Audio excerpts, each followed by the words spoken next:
Good morning, everybody. It is 8 o'clock Central Time U.S., and welcome to the Energy Realities Podcast. My name's Stu Turley, President and CEO of the Sandstone Group.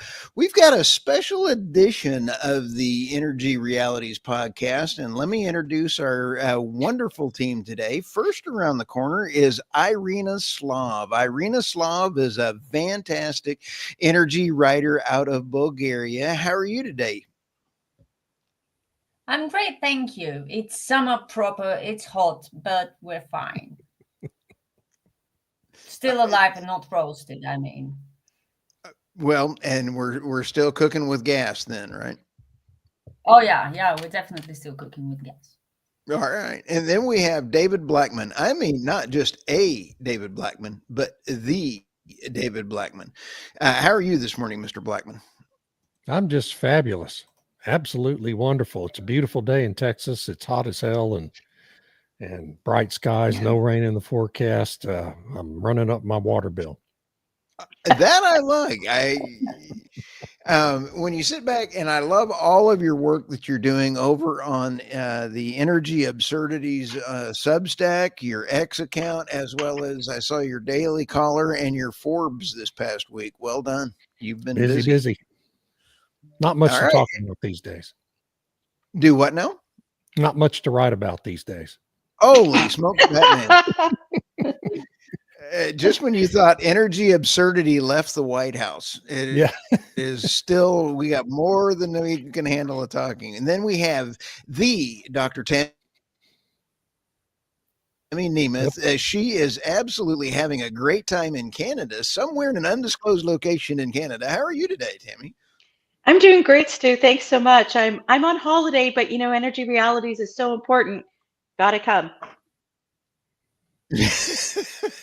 Well, this is a huge topic today. And as we go through this topic, everybody kind of woke up to some very loud banging in Iran as we had some dipsy-doovy diving going on around the political landscape. And to kind of set this discussion up a little bit, if anybody was not aware, but we did have an attack on the Operation Midnight Hammer took effect, and this is from David Blackman had put this out on. This is from the Department of Defense. President Trump was warned by the Iranians to not attack the nuclear sites from the U.S. bases in Iran or use assets in Iran. So President Trump, Iraq, excuse me, and Iraq and President Trump responded and said, no problem. So he sent B-2 bombers from the United States. They flew 36 hours.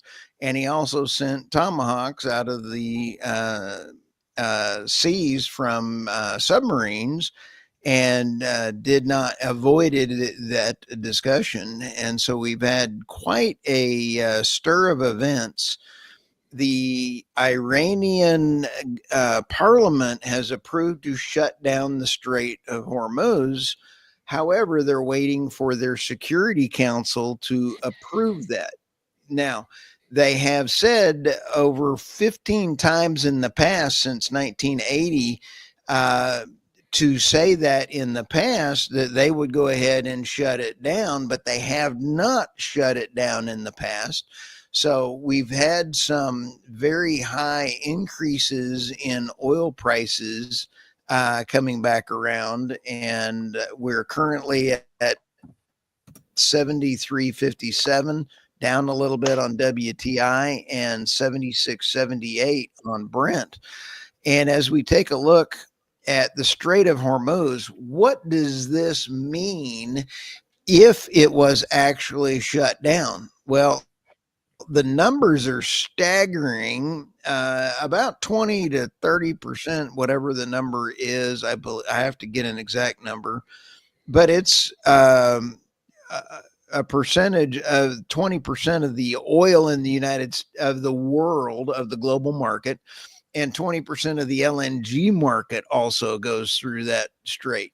That is a significant chunk of oil and LNG from the UAE and all of the other Gulf states going through there. So, David, what are your thoughts? Yeah, it's a big chunk. I think it's close to 30% of global oil production, daily oil production, flows through the Strait of Hormuz. Here's some percentages: 88% for the Saudis, 100% of Qatar, Kuwait, and Iraq. 60% UAE oil flows through there. Oh, and 100% of Iran's crude, or 90% actually, not quite 100%, flows through the Strait of Hormuz to get onto the global market every day. It's a big deal. So several points about this. I doubt Iran has the capability to shut down the Strait of Hormuz today. We have an armada of U.S. naval assets now in that region right now, and they would blow any Iranian naval ships out of the water immediately. China also has a naval presence there, 3 or 4 destroyers. They're not going to let the strait shut down because something like, what is it, 85% of the oil China imports on a daily basis has to flow through the Strait of Hormuz. They have zero interest in allowing their Iranian clients to shut it down. So I think it's an empty threat. But if there is some big move, or if they start lobbing missiles, what they could do is start lobbing missiles at oil tankers from other countries. And, that would cause some upset in global markets. But right now, overnight, I was anticipating a fairly significant spike in oil prices, maybe $10 a barrel.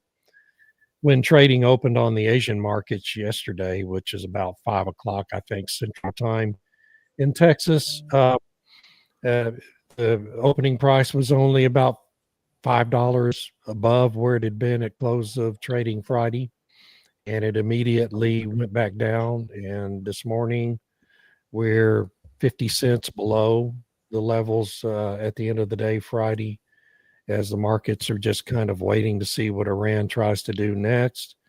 As we record this episode, Israel has launched more attacks into Iran at other strategic sites related to the Iranian military, but they're not attacking Iran's oil infrastructure. So as long as the straits remain open, this is my view, as long as the straits remain open, as long as Israel and the United States, or the United States, do not go after Iran's refining and shipping capabilities, the impact on oil prices is going to be pretty muted. And, traders, the difference out 25 years ago, we'd have oil over $100 right now. No question about it.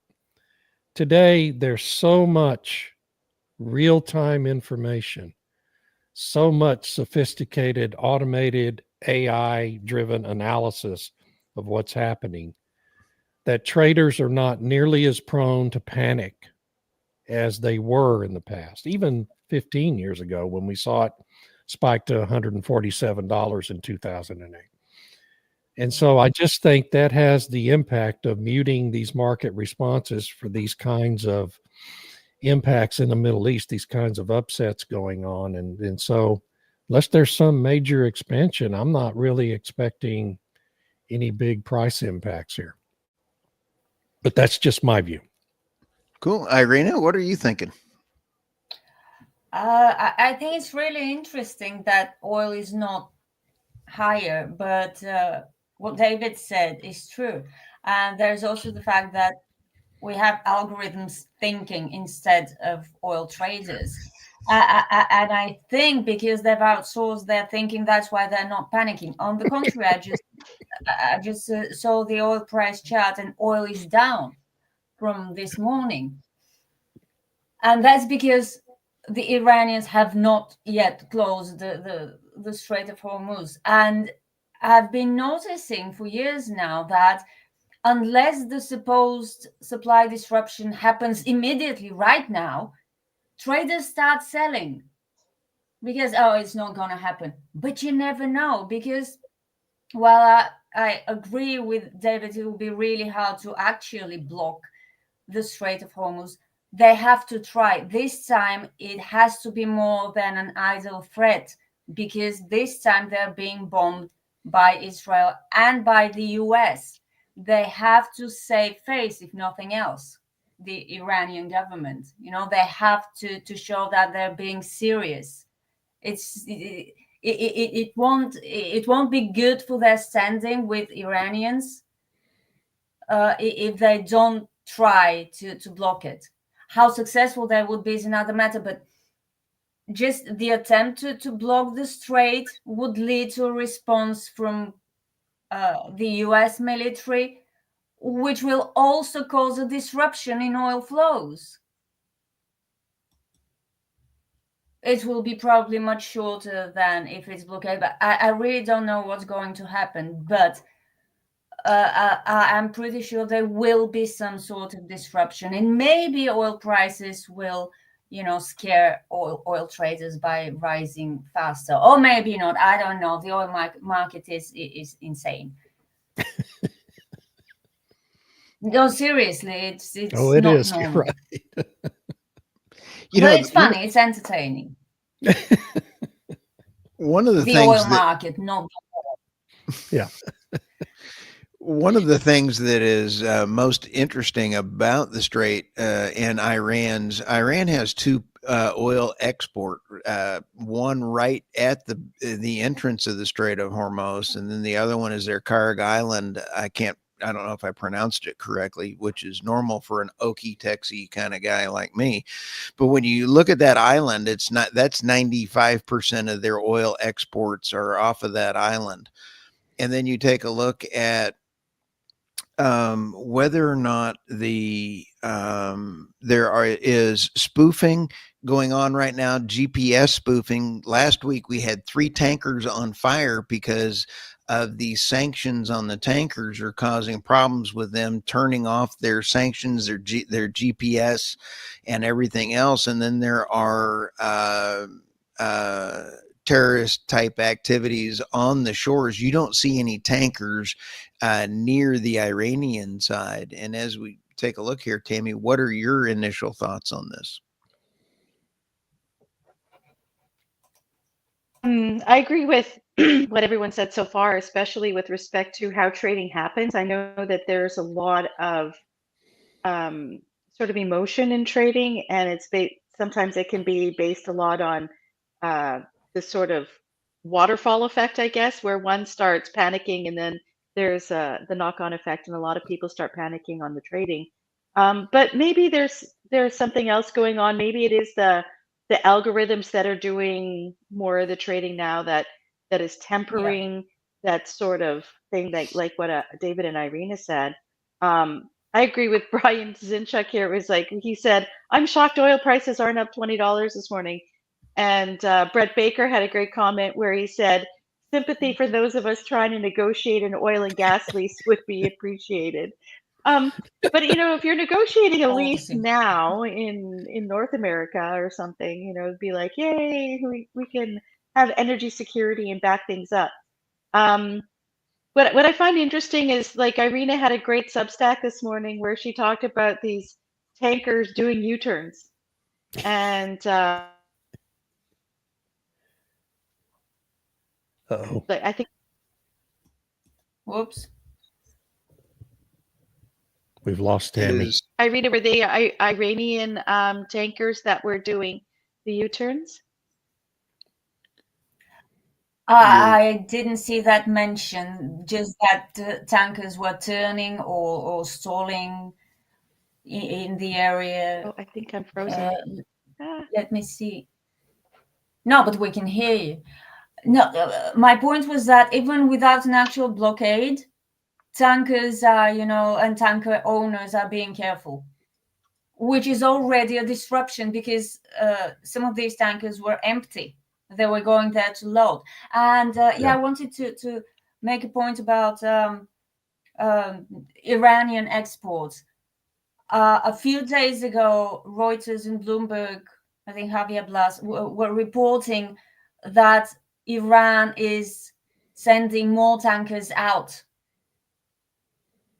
maybe in anticipation of something.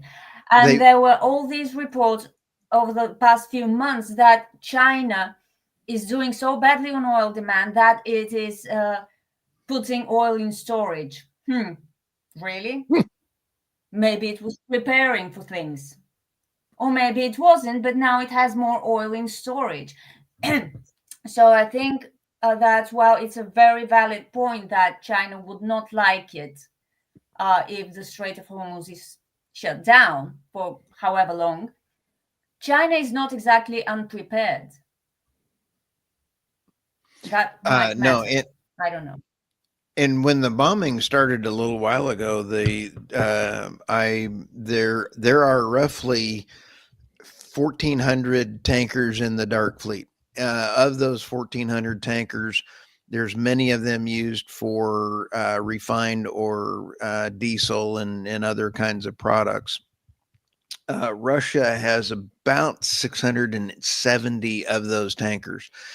But what Iran was doing was filling those tankers to What's wrong with offload. internet connection? Am I here? Yeah, I can see you. I can hear you. Oh, You okay. And so,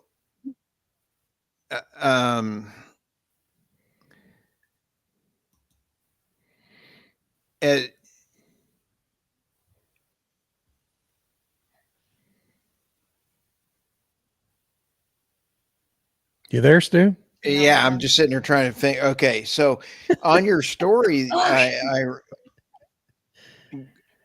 on your story, Irina, it is very good. And when we take a look at the China has got their storage, their demand is down, but Iran has 90% of their federal budget is oil exports.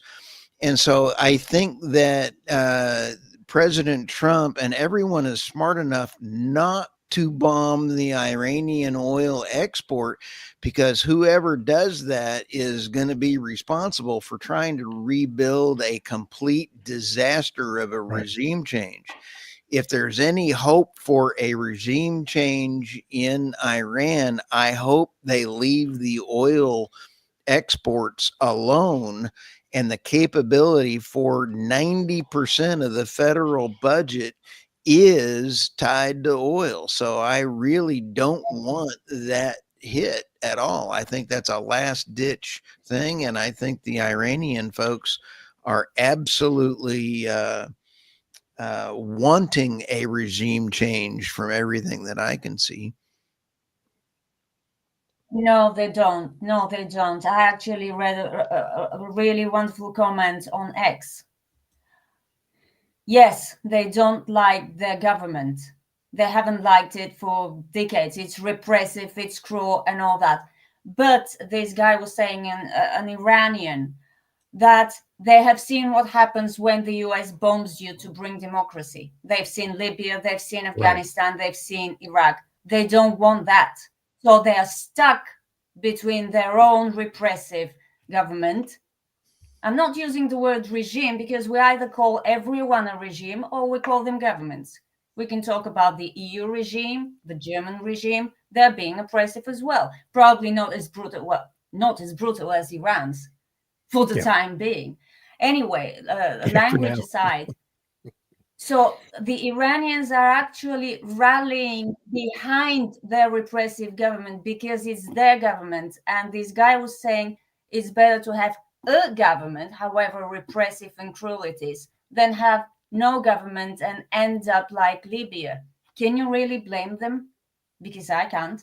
No, sure. Absolutely. Yeah. And what happens? I mean, and Brian Zinchuk has an interesting comment here. Brian's very, very right. Yes, he's a smart guy. Iran's only major play left is to close the strait. It's art of war. Strike your enemy where it is weakest, and that's the strait, and that's true. But the other side of that is we know now that Israel can decapitate the Iranian regime whenever it wants to, right? I mean, we've seen they've already decapitated all of the military leadership in Iran. And I mean, I think the Ayatollahs understand that they are still breathing only by the grace of Benjamin Netanyahu, and there's not a lot of grace there. So I think further escalation by Iran has to be tempered by that knowledge. And I just think we're going to see a lot of saber rattling from Iran about closing the strait. I doubt they're going to actually try to do it. They might lob a few missiles into the Gulf, but I just don't think they're going to try to shut it down. That's just me. That's just my opinion here from what Well, we've I seen think so far. you're right when you say like they need to save face, and there has to be something there for them to be able to go back and say, well, we push back against the great Satan and all that kind of thing. But I think one of the elephant in the room is China, Yeah. because China has ships around the Straits of Hormuz as well. And are they going to side with Iran and say to America, we're protecting the Iranian tankers going through because they're destined for us? I don't know. I think that there's the potential there for escalation. Is China ready to take on the United States at this point? Could it escalate into something wider? Maybe. Um, but this is one of the interesting things when this stuff is happening right now. It's lots of speculation and trying to figure out Yeah. where things could go. I think what's fascinating is that the NATO meetings start tomorrow. Yeah. And this isn't North Atlantic, but they they have to figure out, are they going to support what the United States is doing?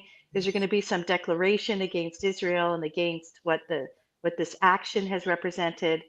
Are they going to be unified? I'm not sure.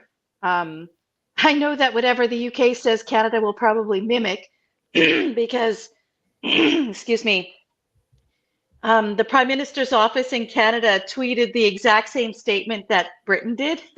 And I'm like, what do they have the same guys on Really? tweeting the same? Yeah, it was pretty funny. So it's kind of like they're just copying each other, which is always fascinating. What I'm worried about is that this will be used by the net zero people in the UK to double down even further on wind and solar, saying once Yes. again, we'll be Yes. held hostage by these international prices if we don't invest in more wind and solar. So yeah, that's definitely a possibility. So it interesting times. Interesting times. I like this. I believe this is from Travis Lynn. Travis Lynn, yeah. Do the 1,400 tankers that are turning off their GPS transponders locators as a response to sanctions outnumber the OPEC Plus and BRICS that can still be located in Eastern and Western hemispheres? I'm not sure what you're thinking there, but on the OPEC, as Irina put out, and I was going to point out on her What's Up article this morning on her Substack, is that the OPEC Plus increase in production did not happen. And so you sit back and kind of go, she had some great points in there, Irina, on that. Is there spare capacity when I don't think that they can? Yeah, and the spare capacity is in the Persian Gulf, which is really inconvenient if fight breaks out in the Gulf. The United States could put a lot more oil on the market, but it would take about a year. Canada could have, but we don't have a pipeline. What'd you say, Tammy? I'm sorry. I said Canada would be able to help, but we don't have a pipeline. Oops. You know, one of the biggest travesties to the Canadian oil fields is the death of the Keystone Pipeline. And the United States needs to quit taking advantage of forcing and keeping Canada's oil on a different level, because it's basically we're robbing Canada's oil by putting it on rail. Did I just say that out loud? I'm sorry. It needs to be in a pipeline and have equal pricing applied to it. Yeah. Yeah. I mean, there's the discount pricing into the Midwest, which is, you know, terrible for Canadian oil producers, but it's, pretty much the only place it can go. I mean, it can go west now with the Trans Mountain twinning of the pipeline there, and some of it is going out. But I think there were two big travesties. One was the cancellation of the Energy East pipeline, which would have sent oil to the East Coast, would have been able to export to Europe, would have been completed by now. And then there was, of course, the Keystone XL, which Obama killed and then Biden killed and everything. Really, the environmentalists killed that one and their lobbyists in Washington. So yeah, I mean, it's a pity that it there were different mechanisms there in order to reduce the pressure from these kinds of geopolitical developments and allows for more energy security. But now with the SPR drained, I don't know how long it will take to repair that. So the United States doesn't have quite the same amount of storage that China has, and China's been building up their storage for a very long time. So I think that China could weather this better than, say, Europe or other jurisdictions. But China's got, they're buying oil from all different kinds of places. Perhaps one of the reasons why they were supporting Iran so much was they were probably getting it at a significant discount because Iran couldn't Right. sell it to anybody else. So You yeah. bring up a very great point, Tammy, and the energy security for the United States has been compromised by Governor Gavin Newsom out of California. He has decimated what California used to be an energy independent Yeah. thing. David had a great podcast last week on that. And when you sit back and take a look, they import 70% of their oil. And part of that, believe it or not, the molecules are coming from Russia. And I find it odd that they're running their refineries out of business. And you look at the refineries that are being increased in China, you have to wonder if contracts aren't in place for the California to buy finished products from China. Makes a lot of energy Yeah. security questions for me, but that's a different topic. But it is around the energy security, because California, if the Strait of Hormuz is shut down, 70% of the oil going to California comes from there. Anyway, sorry, I get tickled. Which is roughly the same percentage that's going to China, right? Yes. 75%, I think, of China's imports come through the Strait of Hormuz. So here's a roundtable question. Let's go around the table. I'm sorry, Stu, I don't want to Please do. take over your moderation, but I think it's an interesting question as we sit here today. Where do we all think, let's say WTI, which is right at 74 today, right now, where do we think it'll be a week from today when we reconvene? Oh, I really that's don't tricky. like doing this. Let's just see. I have Let's no take a wild idea. guess. It will be That's a- either higher or lower than it is today, because if nothing happens within a week, prices will tank. And I think OPEC might be thinking about this. If nothing happens, oil prices will fall, and they will fall hard. When somebody hypes up an oil price rally because of some supply disruption or other, Right. And you see a jump in prices, and then when the disruption doesn't happen, they tank harder than they have gone up. which is once again because of this algorithmic trading, and it's not humans doing the decisions, but humans listening to machines doing their decisions, which I think is perfectly safe and reasonable and nothing to worry about until an actual disruption occurs. Right. So I don't know where prices will be, but I don't know. We'll Just see. take a guess, a wild guess, just a number. Grab a number out of there. WTI. WTI. 74 right now. WTI, sorry. You said 74 today? 74. It's up 20 cents. Oh, yeah. Oh, okay. Well, I'll say 77. 77. Okay, Tammy. Just to be funny.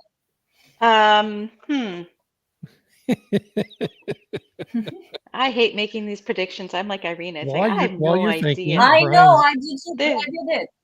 Brian Zinchuk says it'll He be says 95. Yeah. Well, So like if you, not- Brian, you'll be told. Yeah, so if nothing happens, I think it'll hover around the same that it is now, maybe drop a little. If tankers start being hit, if they actually try to close it, then I think it'll spike fairly quickly. I would probably put it at about like the 85. 85. Okay, we've got 77, 85, and 95. Stu? Oh, is someone writing this down? Well, I'll take notes later. We will have the transcript provided out on our Substacks, That's true. Irina. That's So true. just be a little Oh, yeah. thought there. And here is Itulan. Itulan has around 78, and I 78. almost agree with him right on the money.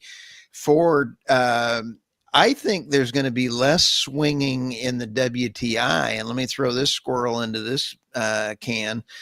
And that is, I think that it is going to be. Robert's also got a good one as well. 75. Okay. I think that we are going to see less impact on WTI because of the disruption is not going to impact WTI nearly as much. I think it's going to be a higher swing if there is anything going on. And I think that swing, that $5 difference may widen a bunch because there's less. Where do you sell your light sweet, and who are the buyers for it? You have to look at all of those different matrices around there. And so I see that there's about 75, 78 for WTI is where it's going to kind of hover Pick around. a number. Pick a number. One number. 77. And I think 77. that Okay. Brent is going to be a lot higher. Okay. I've got 68. Okay. I like it. And I think that's optimistic. I think it's probably going to be lower than that, but I'll go with 68. Okay. For the factors Irina stated a few minutes ago. Because when the drop comes, it's going to drop hard. Yeah. Okay. Well, that was my contribution to the, to the discussion. We've had a lot of fun this morning. That's a great map, by the way, with those three major choke points there. That first one that you had, The first that one, we've been looking this one. at. Yes. Yeah. So, the Middle Yeah. East has so many of the world's global choke points, which is It significant. does, yeah. There But would are you two. agree the Strait of Hormuz is the most important one? Because if the oil can't get through there, it doesn't enter the Suez Canal. It doesn't enter the Red Sea if it can't get through the strait, right? So really, I think the market's going to respond more to the Strait of Hormuz than the other two. Yeah, especially with the fact that it cuts off Qatar and Emirates. Right. For the LNG. Yeah. So There's it's the not LNG, just the yeah. oil that's affected with this, That it's is also correct. the LNG. And there's some indication that if they decided to hit an LNG tanker, they're more vulnerable than an oil tanker. Yep. Well, they're more how likely you- to, catch fire. There are Explode. regimes change over energy. And when you take a look at why did Syria fall or have a regime change, it's because they did not allow pipelines. Look at this map. You have Iran, Iraq, and Syria and Turkey. And Turkey, over the last 2 decades, has been trying to become the natural gas conduit through that land bridge to the Europe. And it has absolutely been regime changing because of the trading in rubles versus the US dollar. And I've been spending hours on talking about all of this. And this is absolutely critical that this is only one piece of the energy puzzle when you're looking at regimes and the US dollar and whether or not it's trade in rubles or in the yuan or anything else. It is, we are seeing, somebody had a question on the BRICS and everything else. I think you're going to see more and more importance on what countries trade in what dollars or in their own currencies very soon. We are going to see a lot of that changing. Yeah. Yep. Okay. Mm-hmm. Okay, so Brian mentioned this in the comments. The first story there, he wrote this great piece on Saskatchewan is going to rebuild its coal fleet, the coal power fleet, despite the federal regulations that say they have to be at a shutdown by 2030, 2035 or whatever. 2030. So Saskatchewan made this huge announcement. Brian had the minister responsible for it on his podcast on Friday, I think it was, Brian. It was great. And basically, they're saying they're going to refurbish their existing coal fleet and reopen some of the ones that they had shut down. They're going to install carbon capture that they're going to use for enhanced oil recovery, even though it reduces the amount of power sent to the grid because they have to use the power to, capture it and so on. But one of the big things is to use the enhanced oil recovery to increase the oil production in Saskatchewan. The premier has come out and said that he wants to double Saskatchewan's oil production by 2035 or whatever it is. Now, what's interesting about coal in Saskatchewan, people are like, why would you want to do that? It's because the province is it's a state utility. So the province actually controls the production of the power through Sask Power, and the province owns the coal. So they don't have to pay world prices for anything. It's basically they're paying themselves to use the coal for their own power generation. So it actually keeps the prices lower. But I mean, some people could argue that the reasonably priced coal and coal power in Saskatchewan is subsidizing the wind and solar they've been forced to install because of these stupid net zero regulations. And so, consumers are basically subsidizing this wind and solar. So the goal is to transition to nuclear by 2050. So the coal is going to be this bridge to nuclear by 2050. And I mean, Saskatchewan does have the best uranium. Maybe the SMRs will be helpful, but the minister responsible said that they're looking at an all of the above strategy rather than just shutting everything that works down. Because like in Saskatchewan, when it's really cold in the winter, the wind turbines don't work and there's no sun and it's minus 40. Who can keep their house warm, So they're going to do this. Cool.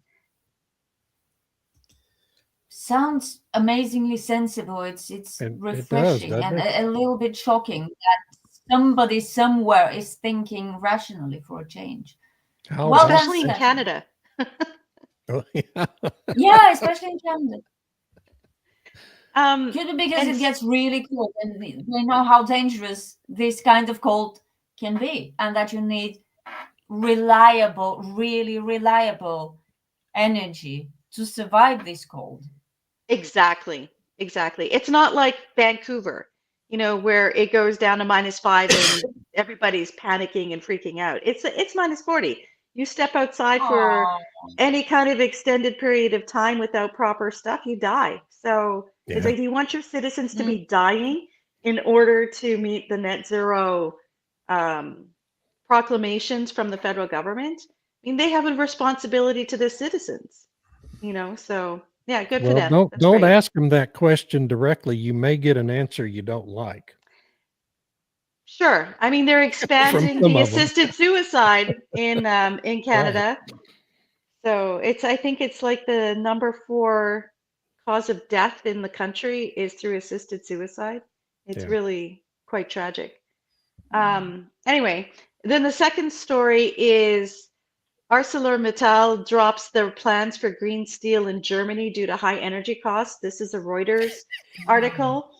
And this is the most hilarious quote from the German government. They said the most important takeaway from them saying we're not going to do green steel, we're not taking the subsidy. They were offered a 1.3 billion euro subsidy to convert the factories into using hydrogen to produce steel.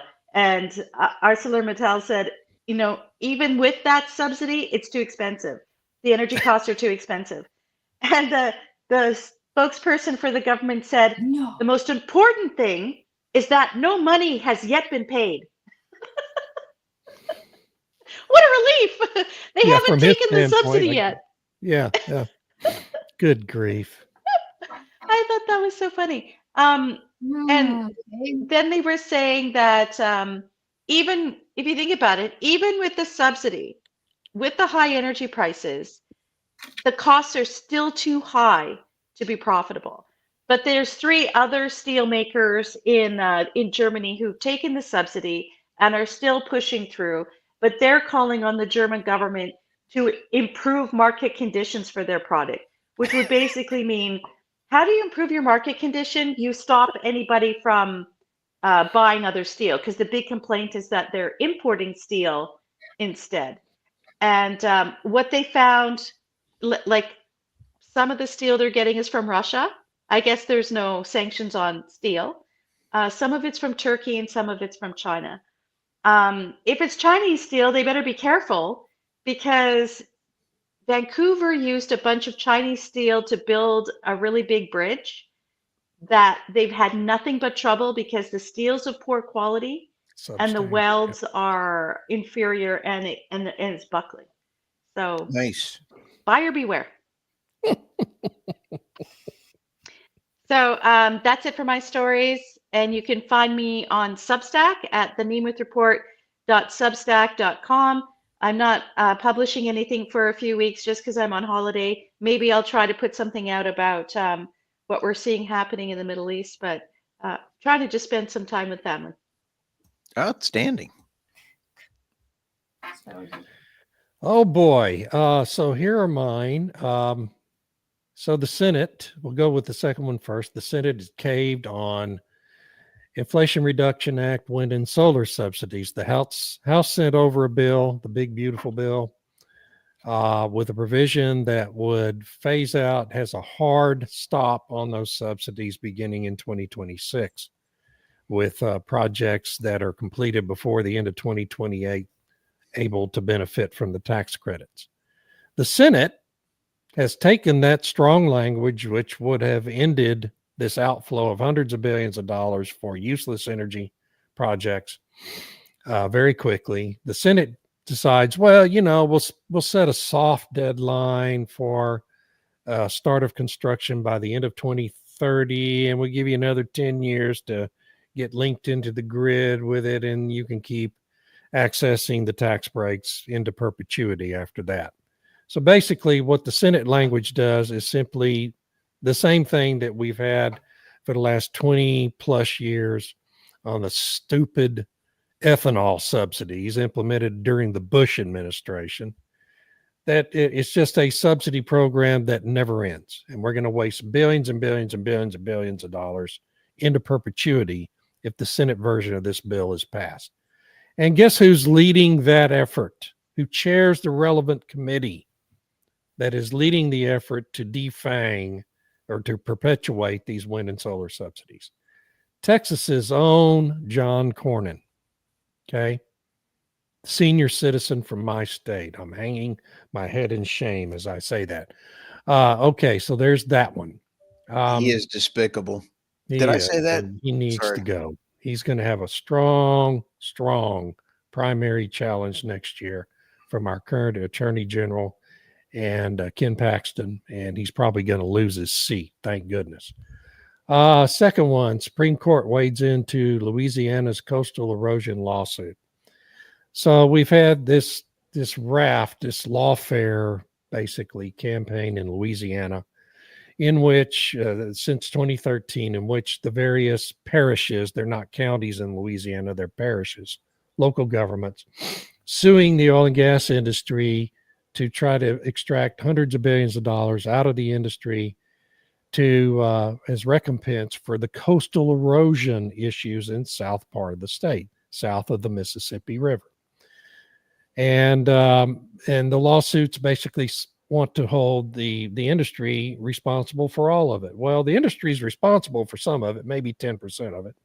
But the main culprit on coastal erosion, land loss in South Louisiana is the projects begun in the 1920s by the Louisiana state government and in the 1930s by the federal government, the Army Corps of Engineers, to build dikes and levees to stop the annual flooding and silting processes, in other words, impede Mother Nature of the Mississippi River, okay, which is what built that part of the state in the first place.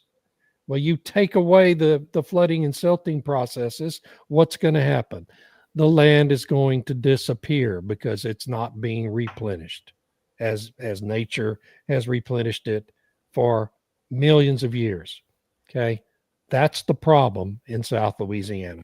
So these lawsuits have progressed. I'm trying to remember, 31 of them now, all led by a single big law firm headquartered in Baton Rouge. And unfortunately, the Republican governor there, Jeff Landry, and his administration are supporting those lawsuits in direct contravention of the Trump energy policies.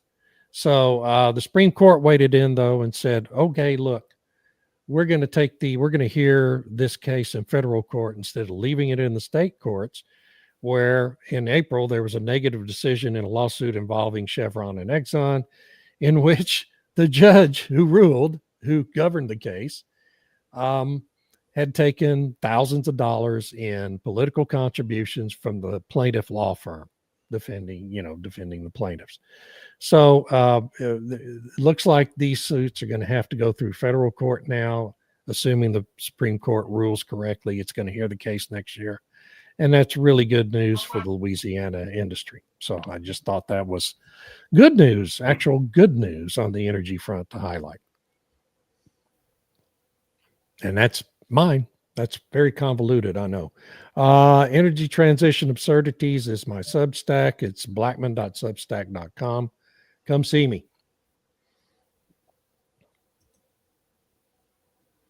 Oh, these are mine. Oh, horrible news. Global banks increase fossil fuel funding as climate pledges crumble. It's just the latest in a very long string of, pieces of evidence that not everything is going according to plan. And banks are, going back on their net zero plans. I'm sure we're all shocked. I can't quote from this story because I haven't read it recently, ever since I put that link out there. But I think the headline speaks for itself. The banks are, going back on their pledges.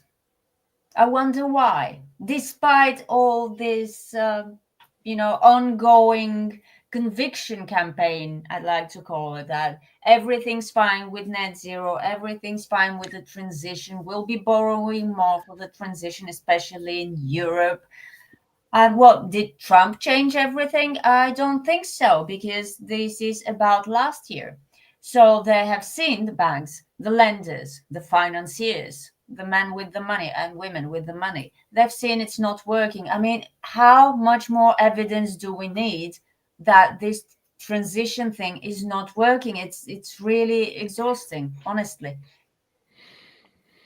Well, Irina, to add to that, there was the Bank of International Settlements, which is like the central bank for the central bankers, last week they produced their voluntary climate disclosure rules for the central banks.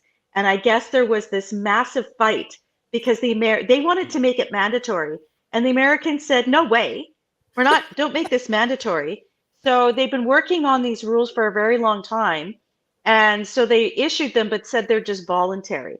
So the minute that there's a favorable administration in Washington, they'll just make them mandatory. This is like how it always works. It starts voluntary and then it makes it mandatory. All we can hope is that reality continues to keep them awake and say, this is ridiculous. We should be able to keep investing in these things.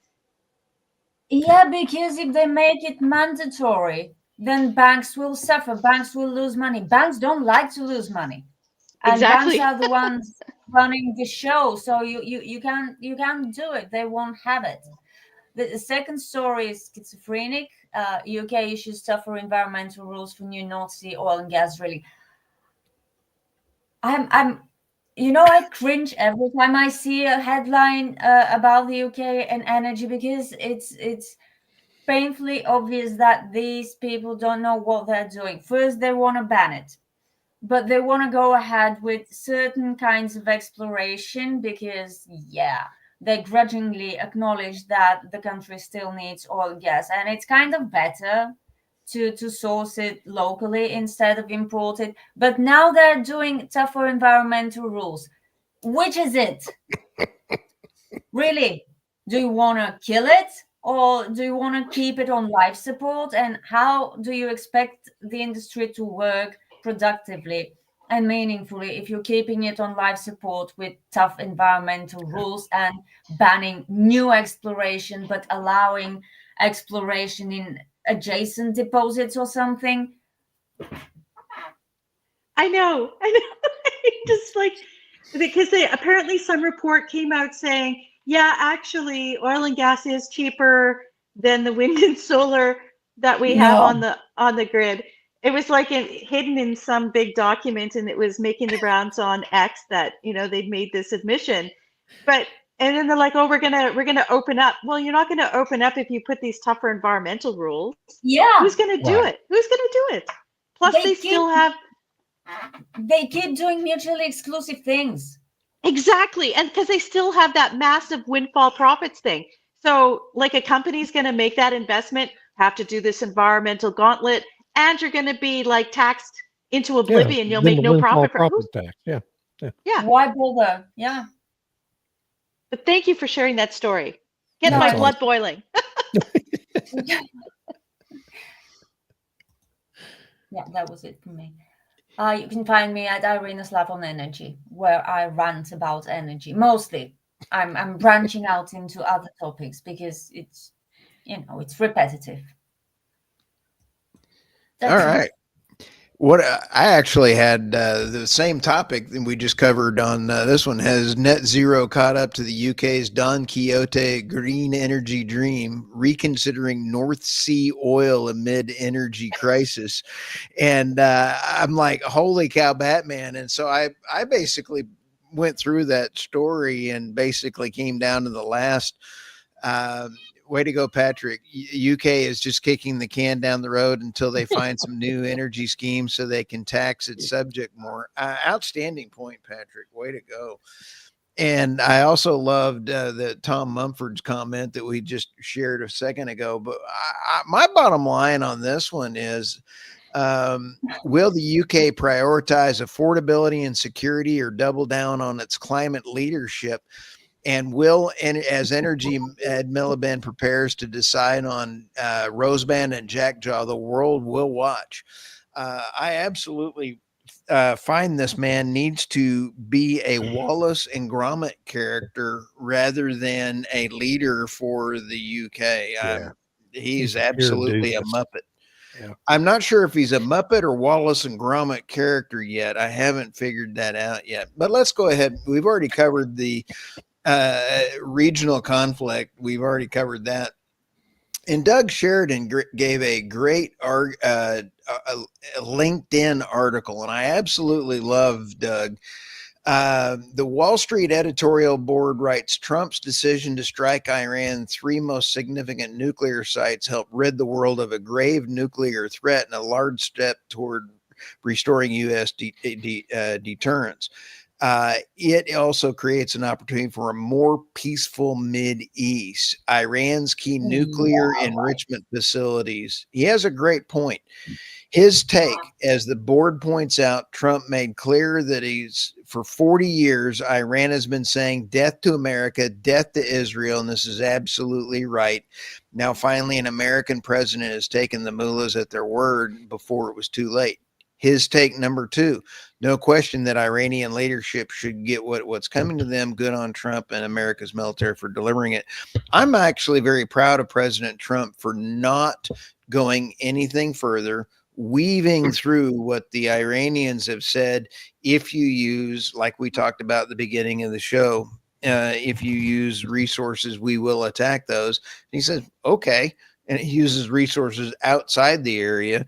But I am tired of wars. I do not want the United States in any war. And I think we do not have any business having the CIA doing a regime change. The CIA has been doing its own regime change in the United States for way too long. And I think that just needs to end. So you can find me on the Energy Newsbeat.substack.com, or you can also find me on energynewsbeat.co or energynewsbeat.com. And it's a lot of fun. I got a great team of people trying to keep me out of the pokey there. Out of the pokey. I don't think you're in any danger of going to the pokey, are you? Oh no, but when you're under attack like I am, it means I'm on the right track. So I have a badge of honor for trying to be silent. So I guess that's a good thing. I just want to say I agree with Stu's final comments there that, or I guess Doug Sheridan's comments that you were talking about, that it is a positive thing that if, as we're being told, Iran's ability to refine uranium has been ended for nuclear weapons. I mean, they have had that program for a long time. So that's a net positive. It's something to be happy about. But I'm just like you. I'm sick of wars in the Middle East. Don't want the U.S. involved in a long-term war in the Middle East. I'm glad if that mission was successful. I'm glad we did it. And the question now becomes what comes next in terms of if there is a regime change in Iran. One thing I would like to close out and say is, as the light is shining upon us from Tammy Nemeth, and Yeah, sorry. I mean, it's like a halo. I couldn't figure out what that was for a second there.